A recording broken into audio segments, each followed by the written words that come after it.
Saint Frederick of உட்ரெச்சிட் 780ஆம் ஆண்டு நெதர்லாந்துல பிறந்திருக்காரு. அரச குடும்பத்துல பிறந்தாலும் ஆடம்பர வாழ்க்கைகளை தவிர்த்து எளிமையான இறை சேவையை தேர்ந்தெடுத்திருக்காரு. உட்ரெச்சிட்ல கல்வி கற்றிருக்காரு. பிறகு குருத்துவ அருட்பொழிவை பெற்றிருக்காரு. அதுக்கு பிறகு கிறிஸ்துவை அறியாத மக்களுக்கு கிறிஸ்துவின் நற்செய்தியை எடுத்துரைத்து ஏராளமான மக்களை கிறிஸ்தவ விசுவாசிகளா மாற்றியிருக்காரு. ஒரு கட்டத்துல உட்ரெச்சிட் மறை மாவட்டத்தின் ஆயரா உயர்த்தப்பட்டிருக்காரு. உண்மையை நேரடியாக பேசியிருக்காரு ஃப்ரெட்ரிக். இதனால இவருக்கு எதிரிகள் உருவாயிருக்காங்க. யார் தவறு செஞ்சாலும் தைரியமா அதை சுட்டி காட்டியிருக்காரு. இதனால பலருடைய கோபத்துக்கும் ஃப்ரெட்ரிக் ஆளாயிருக்காரு.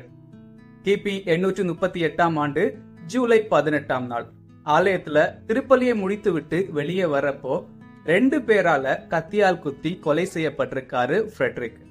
இவருடைய கொலைக்கான உண்மையான காரணத்தை இன்று வரை கண்டுபிடிக்க முடியாமல் போயிருக்கு.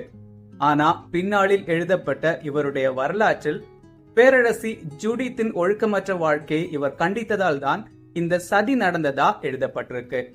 இவர் இறந்த பிறகு உட்ரிச் மறை மாவட்டத்தில் உள்ள புனித சலேடர் தேவாலயத்துல இவருடைய உடல் அடக்கம் செய்யப்பட்டிருக்கு.